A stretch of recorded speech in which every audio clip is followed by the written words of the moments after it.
현재 전 세계를 강타한 물류난의 핵심은 트럭과 트럭 운전사의 부족입니다. 미국 로스앤젤레스 앞바다에만 이렇게 트럭이 없어 대기 중인 컨테이너 화물의 가치가 30조 원이 넘을 거라고 하는데요. 이렇게 세계적인 물류난에 디젤 엔진 차량의 필수적인 요소수 품귀 현상이 치명타를 가할 것이라는 분석이 있습니다. 요소수는 디젤 엔진에서 나오는 공해 유발 물질인 질소산화물을 깨끗한 물과 질소로 바꿔주는 성분으로 화물차와 같은 디젤 엔진 차량에는 요소수가 반드시 필요합니다. 국토교통부와 업계에 따르면 국내에 현재 요소수가 필요한 경유차는 승용차 200만 대, 화물차 200만 대, 총 400만 대로 추정된다고 하는데요. 승용차의 경우 주행거리 15,000km에서 2만 km마다 한 번 정도만 요소수를 보충하면 운행이 가능하지만 대형 화물 트럭이나 기계의 경우 300km나 400km마다 요소수를 보충해줘야 해서 현재 문제가 심각하다는 분석입니다. 요소수는 보시는 바와 같이 요소 32.5%에 물을 섞어서 만듭니다. 그렇다면 단순히 사진에서 나오는 요소 비료에 물을 섞어서 쓰면 되는 거 아니냐 하시겠지만 비료 안에는 중금속, 무기질 등이 존재하고 코팅이 이미 되어 있어 필터로 거르지 않고서는 기계에 넣으면 고장이 날 수 있다고 하네요. 현재 국내에는 요소 생산 시설이 없어 전량 수입을 하고 있고 그 중에서도 3분의 2가량을 중국에서 가져와 요소수 생산을 한답니다. 이러한 상황에서 10월 15일부터 중국이 요소에 대해 갑작스럽게 수출 제한을 실시하면서 공급 부족 현상이 일어나게 되었는데요. 여기서 과거 이야기를 좀 해보면 원래 우리나라는 세계 최대의 요소 생산국이었습니다.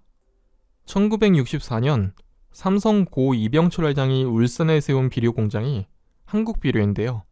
그 당시 요소 생산량 기준 세계 최대 규모였다고 합니다. 하지만 얼마 후인 1966년에 삼성그룹 최대의 흑역사인 사카린 밀수 사건이 일어났는데요.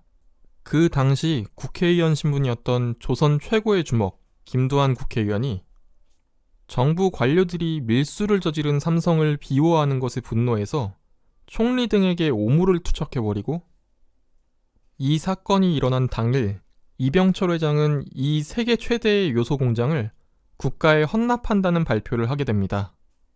그리고 나중에 이 한국비료를 1994년 공기업 민영화 당시 이건희 회장이 국가로부터 되찾아오면서 사명을 삼성정밀화학으로 바꿨고 2015년 이재용 회장이 롯데그룹에 매각하면서 현재의 롯데정밀화학이 됩니다. 과거에 이 삼성정밀화학 울산 공장은 납사를 원료로 요소를 생산해 왔는데 2011년부터 중국의 석탄공업 기반 생산시설이 본격적으로 개발되고 가동되기 시작하면서 원가 경쟁력에서 밀려서 2011년 결국 사업을 접어버렸습니다. 화학제품의 공급 부족이라는 게 이렇게 무서운데요. 설비를 새로 만들고 싶어도 최소 만드는 시간이 2년에서 3년은 걸리기 때문에 이러한 이벤트가 한번 발생하면 답이 없습니다. 현재 중국은 요소를 석탄을 재료로 생산합니다. 그런데 중국의 석탄 가격이 한동안 말도 안 되는 수준으로 상승해버렸고 기본적인 생활에 들어가는 전력이나 난방에 필요한 석탄마저 모자른 상황이 되어버리자 요소를 포함한 석탄으로 제품을 생산하는 기업들에게 석탄을 적게 배정해주고 있는 상황입니다.